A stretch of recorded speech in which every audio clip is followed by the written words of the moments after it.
Hello and welcome to Women Engage. We're so glad that you could be with us today. We're talking about a very important topic of mental health.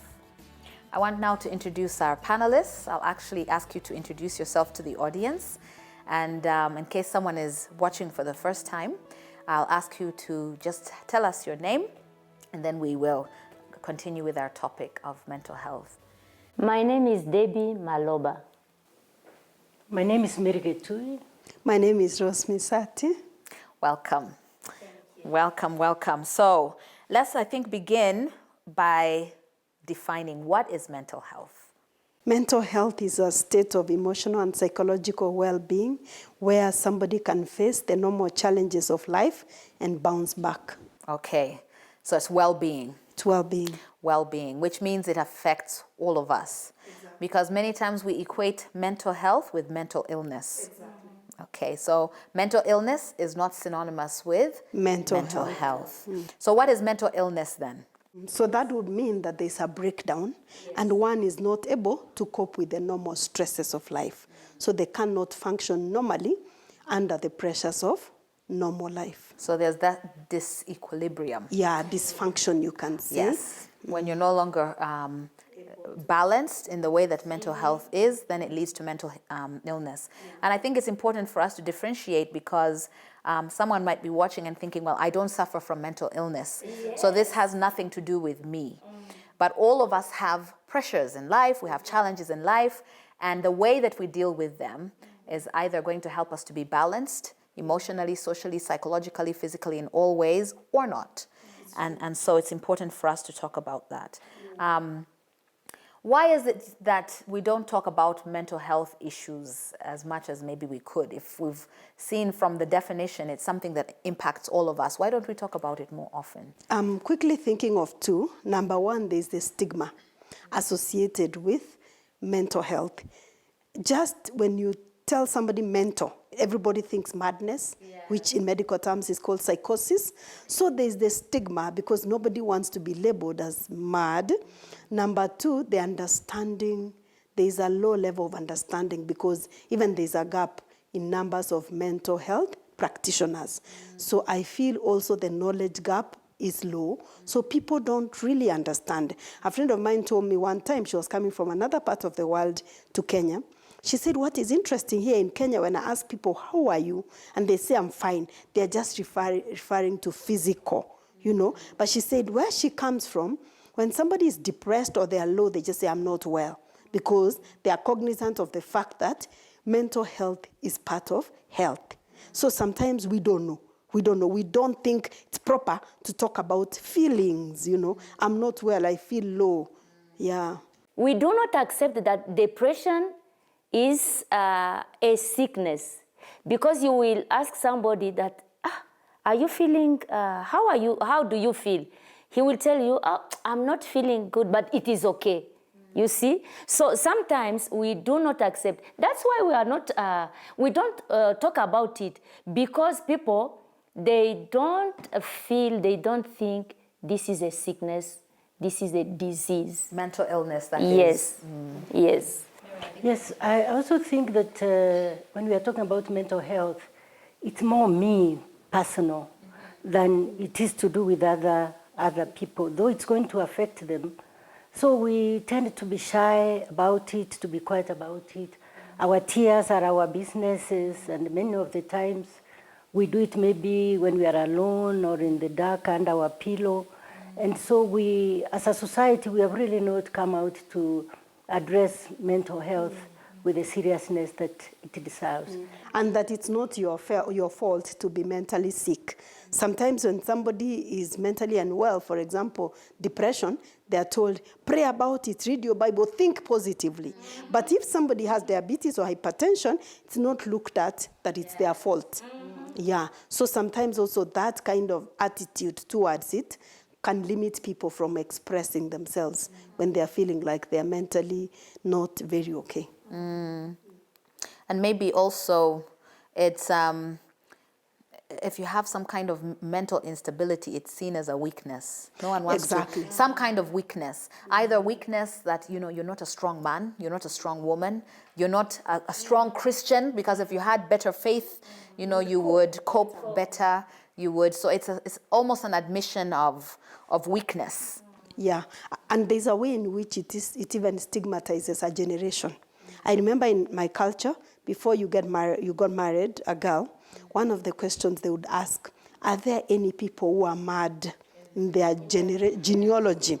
And they would go finding out whether there's an uncle, a grandfather, a cousin somewhere. And if there's one like that, that's a family not to get into. So there's a way in which it stigmatizes the whole generation.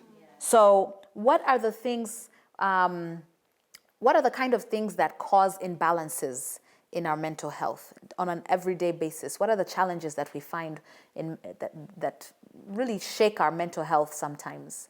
You know, we are in a world now which is very, very fast. And sometimes the pace is faster than ourselves. Yeah, so if I'm not able to catch up with those around me, or at my place of work, I'm not able to cope with all these deadlines, it's bound to affect my balance. I'm also thinking of unhealthy lifestyle, lack of physical activity, and excessive consumption of stimulant drinks like the caffeinated drinks of coffee and cola drinks. There is a way in which they cause an imbalance in the brain, and also isolation. Because of urbanization, you find people are living in an environment where they don't have touch with their close family, and because of the busy lifestyle, as Mary has already alluded to, they don't have time or to create social ties. So that kind of isolation, when somebody is going through a challenge, they have no safe space to ventilate and be listened to and be supported through. Yeah. And maybe also just thinking about what Mary was talking about. I think for women in particular, modern women, I think the challenge is there. Our mothers were always hardworking, our grandmothers were always hardworking, but I think the challenge of trying to balance, the work-life balance, I think puts a lot of pressure on us. So life is very fast, generally, but now you're trying to balance being a wife, being a mother, being a professional in your place of work, and trying to make sure that you do all of those equally. You want to be as good a mother as your mother, who stayed home and all she did was mother, but at the same time you want to be as good as your colleagues at work, who may be male, and that's really their priority. And so I think that also puts a lot of pressure on us. A lot of pressure, even as a woman goes through the seasons of life, like childbirth and breastfeeding, where there are hormonal fluctuations, and menopause as well. So that puts a lot of pressure on the woman. I also would like to add that our social fabric has become loose. Yes, so who is the nearest person to you? Sometimes there are people you really do not have very strong ties to. So whatever issue you have, you just carry it all by yourself, which is very different from our mothers, because they went to the river together, they went gathering firewood together. Shamba together. Yes, ate together. And our lives are becoming more individual. And I think that way our balance, the social aspect goes missing, and that cannot contribute to our mental health. The way your surrounding behave, it impacts you. I have an example. Yes, I had my sister. Yeah, we moved from one place to another. And you know, as Africans, you are close. You have visits, you have people who are interested in you, who come to your home without even asking for permission, all those things. Now, when we went to a place where everybody is like, the life is private, or to go to visit somebody, you have to ask for permission. She didn't cope with it. She felt alone. Nobody comes, nobody speaks to them. And she felt in a depression. They brought her to the hospital. I was not there. Just to realize that it happened here. She was thinking that she was isolated.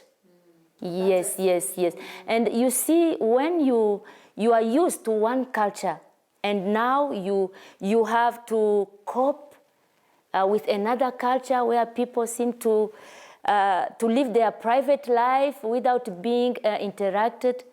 It brings also depression. Some other things maybe that can lead to issues with mental health have to do with maybe irregular things like abuse. Not only the mental health of the victim of abuse, but in a home, if you are a witness to abuse, if your mother is being abused or your father is being abused, and you continue to witness that, that has a very destabilizing impact on a child's mental health. And also the victim, of course, would be impacted. So, all of these things impact greatly on our mental health. But as you can see, most of the things that we've spoken about are things that are everyday.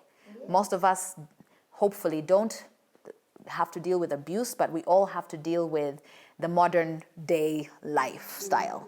And not knowing how to sometimes balance all these competing things that we're trying to chase can actually lead to us facing challenges. So what kind of things should someone look out for in order to think either themselves or a member of their family, a friend, should be concerned that maybe this is not healthy? What kind of just everyday things? We're not talking about mental illness, but just in terms of mental health, how can you tell that there's disequilibrium here? There's some instability? For an individual, if you no longer enjoy the activities you used to enjoy. For example, I said, for me, I love reading. So my family should always look out. If they see I don't have a book, because I always have a book, then they feel there could be a problem. Or isolation. You find somebody wants to stay on their own for prolonged periods of time. Sadness, not the sadness that occurs for a short time, but somebody has prolonged moments of sadness, even crying, even talking about not having hope, not having a future consistently. That needs to ring a bell that there's a problem. Yes, and also in these days when we reach each other very easily on mobile, if you call me twice, thrice, and I'm not responding as I usually would, I think it's a red flag. Somebody needs to find out what is it that is going on. And if you don't see me in the places where you usually see me, why have I not come to church a few times? Workplace. I'm not really doing things the way, as Rose has put it, the way that could be my routine. Because each one of us is different, and somehow people could find something has been done, they say, oh, this must be Mary who did it. If something which Mary would have done has not been done, I think it's time to check. Eating habits are also important. If somebody eats less than they do, they don't have appetite or they eat more, sleeping, excessive sleeping or lack of sleeping, that needs to raise a red flag that there's something, or even abuse of drugs. Sometimes somebody has to cope by taking alcohol, other drugs, or even coffee and tea. It needs to raise a red flag that there's something. And also you feel weak. You feel weak. Yeah, tired, fatigue. You seem not to move, to care, to do something. You feel like something is not going right within you. That is also a sign. And Debbie, you have reminded me something. Yes. Somebody said one time that even they're taking care of themselves, the way they dress. Yes. And they said, this is what the person said. Yes. If you see a young lady wearing navy blue and black, there's a problem. Yes, there's a problem. Why? And I took it because the colors don't go at all. Or wearing brown like this, chocolate brown and black together. And it's a young lady. I'm not talking about a child or an older lady. So when this person said, I found, oh, really? But then I have made a deliberate effort to check around. And I have confirmed 9 out of 10 usually, there is a problem. Yeah, why is that? Because the colors totally don't go. It means that either the person is depressed, or they are too busy, or they don't care how they look, or most of the time they have a low self-esteem. Yes. I will try to observe Just this try and one. observe. I did it. I just had it in a Yeah. program somewhere, and I said, let me observe. And so this person was saying, when you see somebody who normally dresses smartly, they are dressed in a way that the colors are not matching. You need to say, let me find out today how are they dressed. Yeah. Yeah, so people generally stop caring about their appearance. Yeah. Okay, so let's imagine that I'm listening to this program and I'm starting to think, that's me. These days I can't sleep. I toss and turn the whole night. It's difficult for me to sleep, or I'm sleeping too much, or any of these symptoms that we've been talking about. What do I do now? You need to talk to someone. It's very important. Mental illness, you cannot deal with it alone. Have somebody you can confide in. It can be a family member, it can be a friend, it can be your pastor, it can be somebody from your church. Talk to them, and then they will take you for counseling. That is the beginning. And then after some time, again, depending on the way they assess, you might be referred for management through the use of medicines, drugs. Yes. Before you go to find that person, pray so that God will lead you and will answer through that person. It helps. It's very important. You find somebody, to talk to. I also think that nothing's really new. There's always somebody who has gone through the same. If there's a way you can reach this person, they would really be able to help you. Let me just share perhaps a very sensitive personal experience. When I lost my son 4 years ago, traumatic. How can I pick myself again? How do I continue with my life again? And a friend who had gone through the same introduced me to a group of mothers who have gone through this experience. Support group. Yes, and when we meet, we don't change what happened, but we strengthen one another. By sharing. Yes, so I think support from somebody who has gone through a similar experience is something that can help us really. And just to add to what Debbie has said, this particular group, when I went for the first meeting, they said here we have 3 things we serve in plenty. Prayer. Serviettes, if you feel like letting it out, cry. Because crying is also one way of very, very therapeutic. And the other one, of course, being in the Kenyan context, is that we have tea, whichever way you want to define tea. Fellowship, a drink, eating together. Yes, it's really very, very helpful. Now, Jocelyn, what about a mother or a couple that has a child who is going through that mental problem? I think it depends. All of us have periods where we're mentally unhealthy. Yes. We're not mad. We're not suffering from actually clinical depression. We're not, but we're anxious. We may be on the border of we're anxious about something because of a situation that we've gone through. We may not reach the point where we need to go for medication. That's I think the extreme side of the spectrum. But I think the same steps that you've talked about. And I think there's one thing that we haven't said is I think it's also important to try to identify. Yes. So if I have realized that maybe I'm very anxious, or I have realized that maybe I'm not sleeping well, or my eating habits have changed, I think it's also important to identify what is the trigger for this. Because the trigger is going to determine whether I can just join a therapy group and I'm going to be okay, or I need to actually see a professional. Or if, for example, some things can be fixed easily. If I'm anxious because of a certain maybe financial situation that I'm going through, sometimes just finding a way to solve that financial situation can remove my anxiety. Yes, so I think it's very important that when you first identify that you're suffering some symptoms of being unhealthy mentally, that you try and ask yourself, what is leading to this? Why am I feeling so sad? There's always a cause. And then after establishing what the cause is, I think the cause is going to determine the measures that you're going to use. Yeah. And then I also wanted to share a little bit from my experience as I'm a caregiver to family members living with mental illness. Now, the illness itself, the extreme side, so to speak. And I've also worked in a mental health institution for close to 10 years.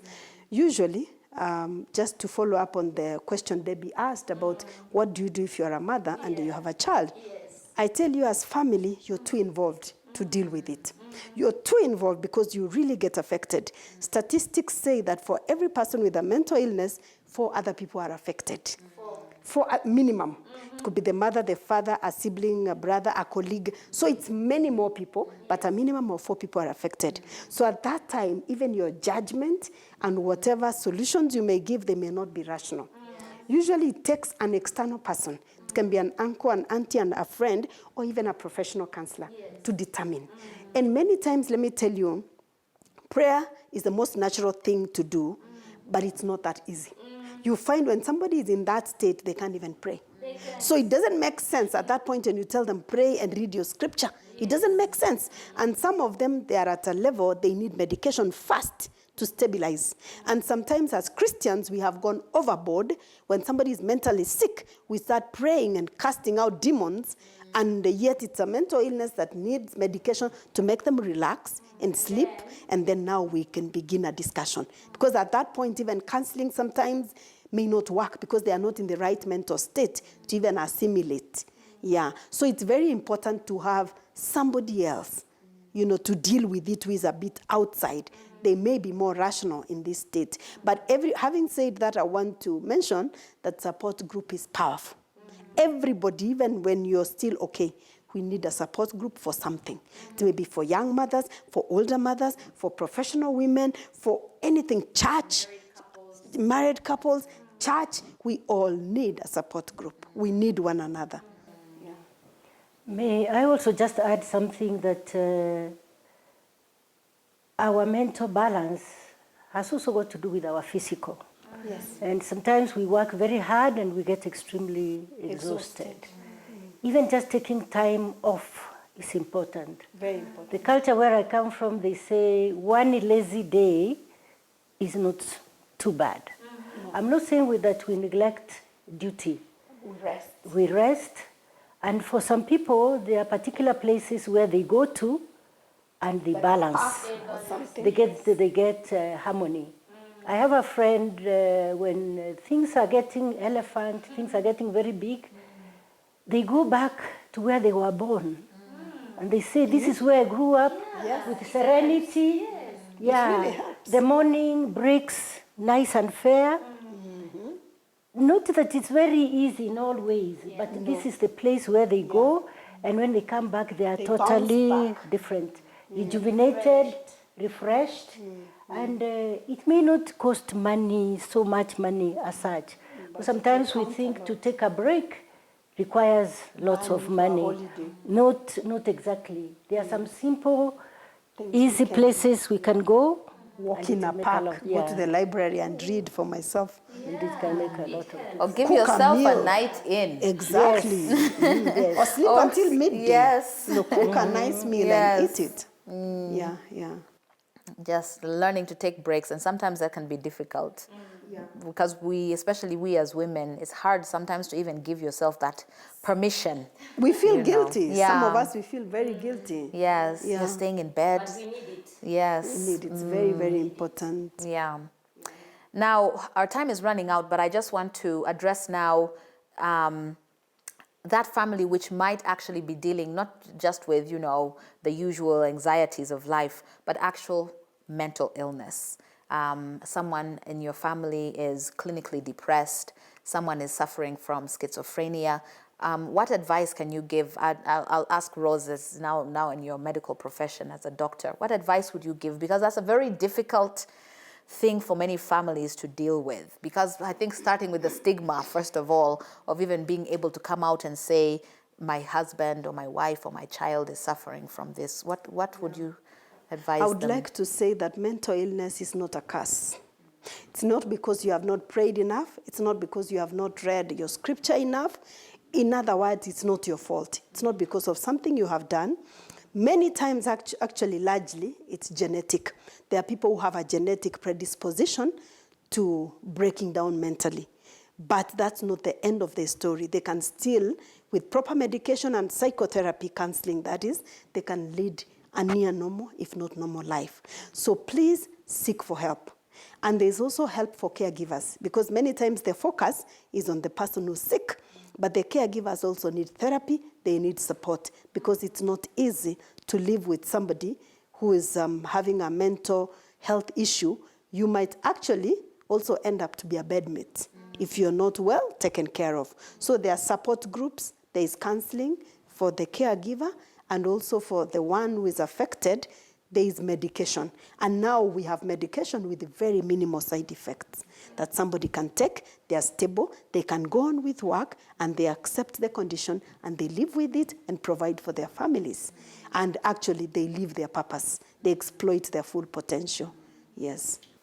Recently, I read a piece of work by a student, and they were proposing, and maybe Rose is better placed on this, that even for mental illness, let's not ignore that this person can actually have an occupation.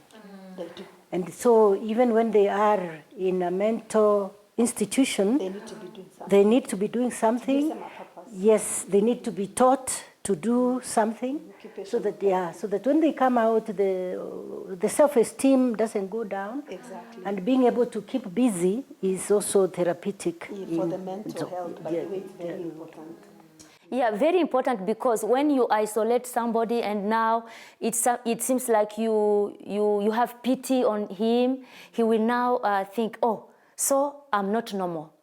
So everything is not going on well, and people are not trusting in me. And that one affects him even more than giving him something, to do, using him so that he may, his self-esteem will also... Everybody needs to feel useful, needed and wanted, and they need to live their purpose, yes, by the way. Yeah. Thank you so much, ladies. Unfortunately, we've run out of time. And I would like to just remind us that God's word says that Jesus came so that we can have life and have it more abundantly. An abundant life is a balanced life. It's a life that's not skewed towards trying to have a lot of financial prosperity at the expense of our physical, our mental health. An abundant life is a life of balance. Let us give God our life and ask Him to help us to balance our priority, and especially to remember those things that are eternal, because certain things we're going to leave here in this world. So thank you so much, ladies, for coming to discuss this topic with us. Thank you, audience, for joining us. If you wish to engage with us on this topic, remember to look for us on our Facebook page. Look out for Women Engage. Until then, may God bless you. May He keep you and your family healthy.